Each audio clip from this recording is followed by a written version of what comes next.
A group takes another step toward making a new Native American community center in Rapid City a reality.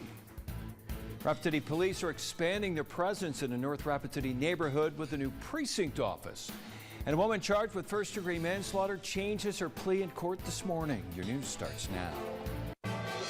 From Skyline Drive, this is KOTA Territory News at 5:30. Good evening, I'm Jack Cottle. A woman previously charged with first-degree manslaughter had a change of plea in court this morning.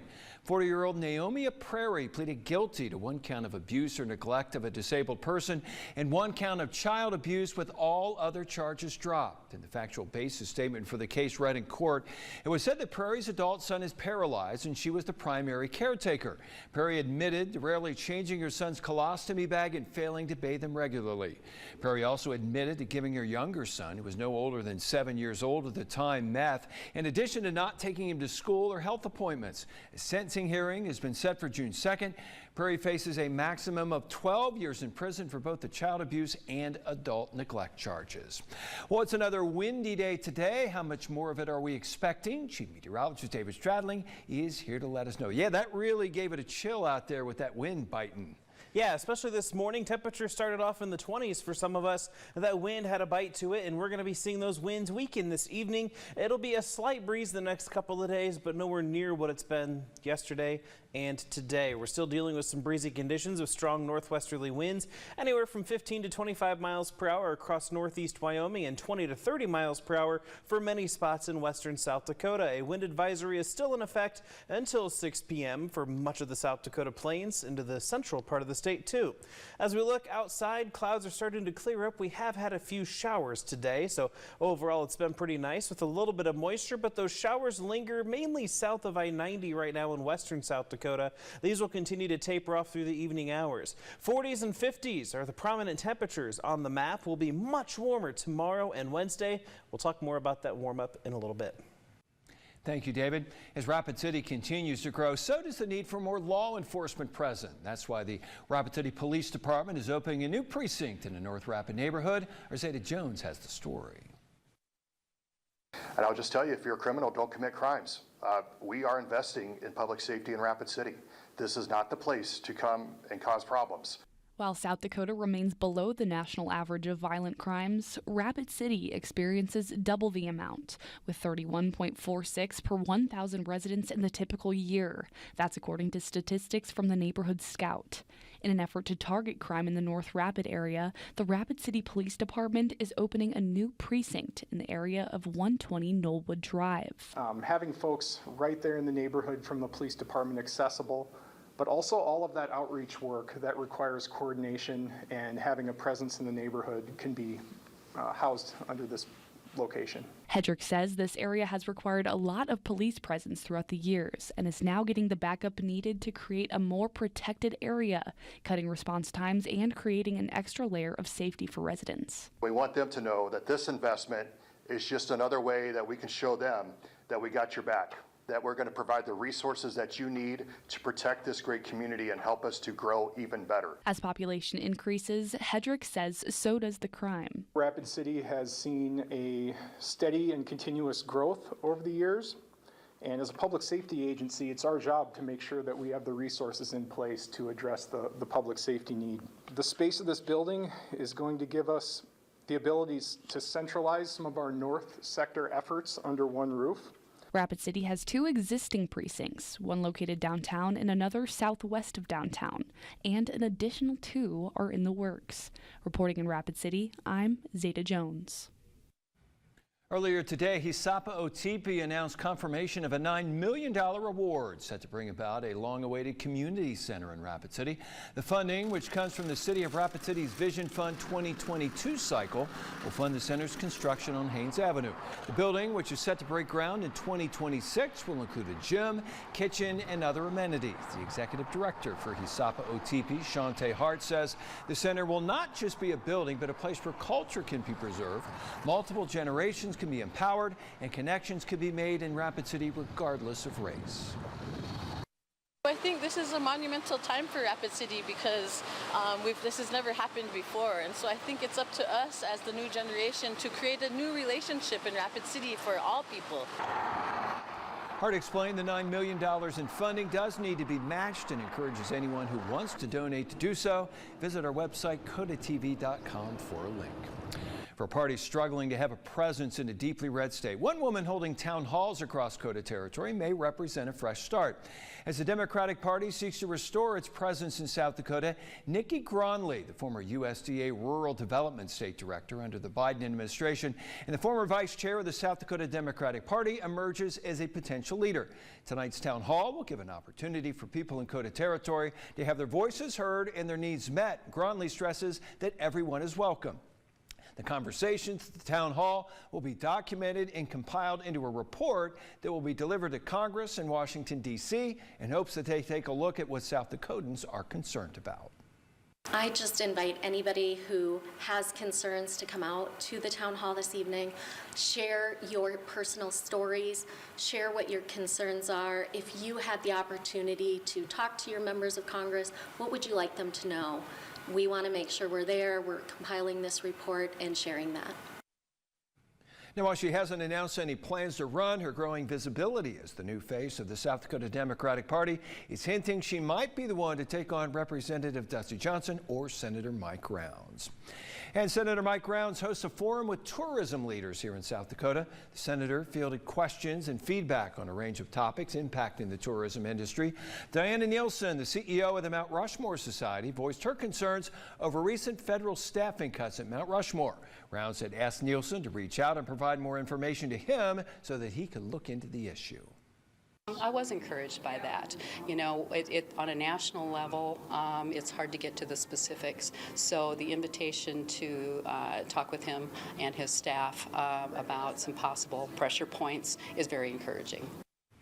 Nielsen said the monument is currently down about 25% in full-time personnel. She says the monument is also having challenges filling seasonal positions. If you haven't filed your taxes yet, now would not be a bad time to get started with the tax deadline coming up tomorrow. For people who haven't filed yet and are rushing, the owner of the Liberty Tax Stores in Rapid City says it's common to see people make mistakes when rushing to file. This includes people forgetting several tax documents. She added this could lead to the IRS noticing some items are missing and sending a letter stating that the tax return will be adjusted. In addition, she says if people were recently married, they need to ensure their names match what the Social Security Administration has on file. And for people who miss tomorrow's deadline, they can still file an extension. That gives them till October 15th to get their taxes filed. By the way, their amount due is still due on April 15th. So it is an extension to file, not an extension to pay. That's a common error. Oliver says for people who can't pay what they owe in taxes before the deadline, they can set up an installment agreement by making monthly payments. She recommends people file electronically, and she says it's the fastest and safest way to file. April is Sexual Assault Awareness Month, and that leaves people here in South Dakota looking for solutions. That's up after the break right here on KOTA Territory News at 5:30. April is Sexual Assault Awareness Month, and they're talking about it today in Sioux Falls. Grant Green has the story. Today, a panel gathered at the Sioux Falls Downtown Rotary meeting to discuss a growing issue in the state of South Dakota, sexual assault, and just how the community can come together to address the issue. Michelle Trent, a panelist and the executive director of the Compass Center in Sioux Falls, says where the state needs to invest in is education for the youth, but that parents can be having their own conversations at an early age. We can have conversations with our kids as young as 3 or 4 that says, do you want a hug? And if they say no, then we say, okay, thank you for telling me, and really creating opportunities to educate about my body is my body, and that when I say something to someone else, they respect that. Trent says every county in the state is supported and served by a domestic violence organization that can get someone the help they need. Reaching out to those organizations, that might be going to the South Dakota Network Against Family Violence and Sexual Assault website and checking out what entity covers your county, and starting there and calling and saying, hey, I'm interested in this, where can I access services, and they'll be able to direct you. As of 2023, South Dakota ranked in the top 10 for sexual violence with 50 cases for every 100,000 people, something Sioux Falls Representative Kaden Whitman called embarrassing. However, she says the state is taking the right steps. There's not enough of us to work against each other. So seeing that collaboration and the open lines of communication between law enforcement and victim services and our emergency departments, that was really heartening for me. Sexual violence was not a large talking point in the 2025 legislative session. Whitman says she hopes it will be something lawmakers address further in 2026 so that South Dakota becomes a safer place to live and help those who need it. And all three panelists agree that the most important thing you can do for a victim is believe them. In Sioux Falls, Grant Green, KOTA Territory News. And Chief Meteorologist David Stradling is tracking much warmer air. Find out how long it will stick around in your accurate First Alert forecast next. Now, the First Alert forecast with Chief Meteorologist David Stradling. We've had a bit of sunshine and clouds mixed, and those clouds at some points brought rain or snow, depending on your location. Mainly the Black Hills were the recipients of some snow showers, while those at lower elevations had some rain showers, maybe mixing with snow. But in Rapid City right now, you'll notice a lot of sunshine bearing down on us. It's a beautiful evening. Temperatures are in the 40s and 50s, so it's a little on the cooler side with that wind we have right now. But the good news is a lot of this cloud and moisture activity is pulling away and weakening. As we go throughout those evening hours, there's a look at those snow showers earlier into the Black Hills. Those have since dissipated. Wind speeds are mostly into western South Dakota, gusting above 30 miles per hour with sustained winds anywhere from 20 to 30 miles per hour from Rapid City out towards Phillip and up into northwest South Dakota. 15 to 25 mile per hour sustained winds for much of northeast Wyoming. That wind advisory will expire at 6 p.m., so just in a matter of minutes until that wind advisory goes away for us here in western South Dakota. Our temperatures are in the 40s and 50s. The Rapid City Airport at 51, Pine Ridge 50 on the dot with low to mid 50s in Fall River County over towards Sheridan. They're sitting at 53 degrees. Downtown Rapid City, not as warm as the airport. We're down to 45, 42 in Nemo, 41 at Mount Rushmore, and 46 in Spearfish, Belfouche 45. Now as we go throughout the day tomorrow, it will be much warmer. A great day to get outside, whether it's 5 minutes on a break or if you have the day off, spend much of the day outside. A lot of sunshine and a high of 72. Winds are out of the southeast at 10 to 20 miles per hour, so not as strong in terms of wind speeds, but it's also not going to be calm wind for us. But I think with a temperature of 72, I think we'll take a little bit of a light breeze over what we had today and cooler temperatures. Hour by hour forecast will remain quiet throughout the night and tomorrow. We don't even have a cloud popping up until late tomorrow afternoon. We'll be mostly clear tomorrow night, and then for Wednesday we have sunshine in the morning hours, but through the afternoon a few clouds will begin to develop, but we could have a couple of isolated showers, maybe even a couple of rumbles of thunder if we can get some of those showers to produce some lightning. And then we'll track some rain and snow showers for Wednesday night into Thursday morning. Yeah, that's a drastic change, isn't it? Highs in the 70s, back-to-back days, down to 50 on Wednesday for a high temperature, but our low will actually be in the 30s, and that's where we'll get some of those rain and snow showers mixing in.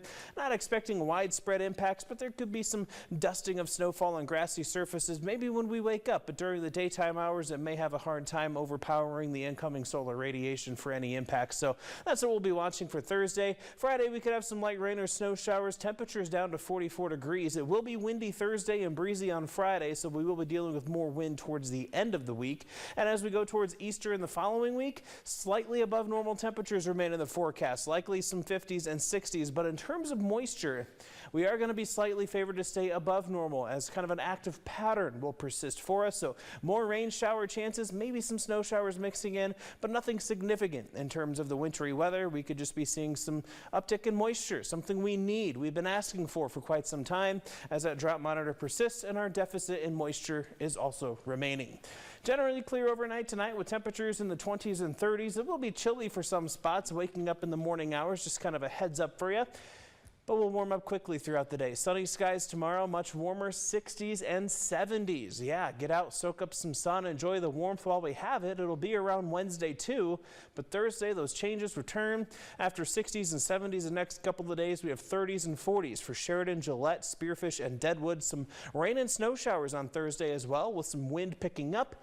Friday, 44, breezy, a chance of rain or snow showers. Snow showers more likely up into the Black Hills. Saturday we're 57, Easter Sunday 61, 66 to begin next week, but some showers are possible both Easter afternoon and that Monday, and we could see some shower chances continue through much of next week. You know, I vote for the 70s. I went out for a dog walk last night with a baseball hat on, turned around and had to put on the stocking cap. So yeah, it was a bit chilly last night with those winds. Yesterday's winds were much stronger than what we had for today, even though it was quite blustery today. But thankfully we get a break from the wind and those cooler temperatures, and we'll feel a little warmer coming up, Jack. A little bit. Yes. A little bit. All right. Thank you very much, David. Well, the professional sports world continues to change. We'll take a look at the new game in town when we continue with KOTA Territory News at 5:30.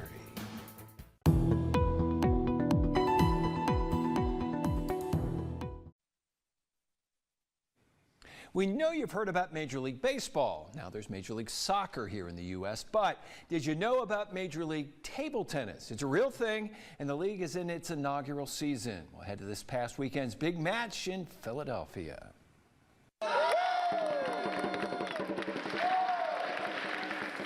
Very competitive sport. We're going to have a packed standing room only crowd today. It's the Major League Championship Finals here in Philadelphia. Our home crowd. It's the #1 Major League Table Tennis league in the entire USA. Table tennis is an incredibly athletic and thoughtful sport. Not only do you need to be in great shape to move around, you're constantly calculating what to do with an opponent's shot. Texas, let's go! It's a lifetime sport. Many of our athletes started as young kids. My name is Tom Fain, and then I play table tennis for Chicago Wind. I was a 2-time U.S. Olympian. Being a professional table tennis player means a lot of traveling, a lot of practicing, maybe sometimes 8 hours a day. My name is Damien Provost, and I'm a professional table tennis player. A little more than 10 years ago, #1 in the U.S., so it's something I was very proud to be. My name is Nanda Naresh, and I'm a professional table tennis athlete.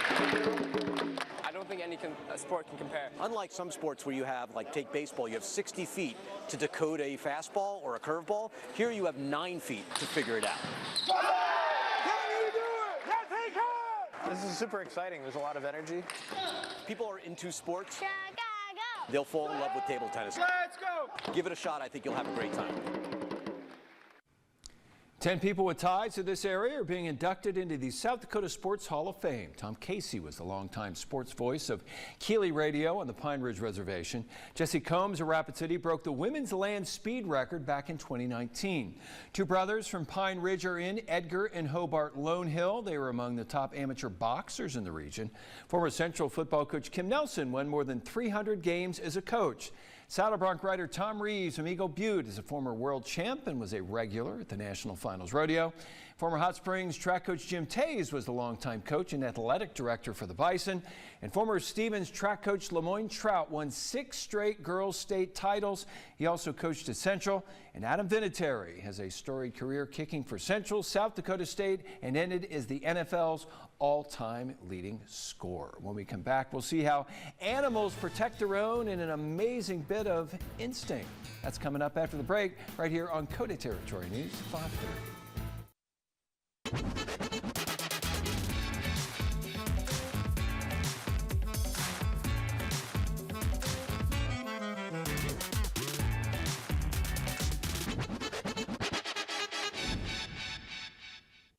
Video from the San Diego Zoo Safari Park shows the African elephant's reaction to Monday's earthquake in Southern California. Zoo officials say the elephants engage in behavior known as an alert circle, which is meant to protect the young and the entire herd from threats. A group of elephants can be seen instinctively circling an elephant calf to protect it. They resumed normal behavior after a few minutes, though they stayed close to one another. No damage was reported at the San Diego Zoo or the San Diego Zoo Safari Park, though the zoo's aerial tram was temporarily closed. It is now back open. Monday's earthquake registered with a preliminary magnitude of 5.2. Sometimes I think the animals are smarter than we are. You know, sometimes it does seem that way, that they just have a feeling of something that's going to go wrong, so they kind of have that instinct to protect their loved ones and everything like that. Very cool. It is cool.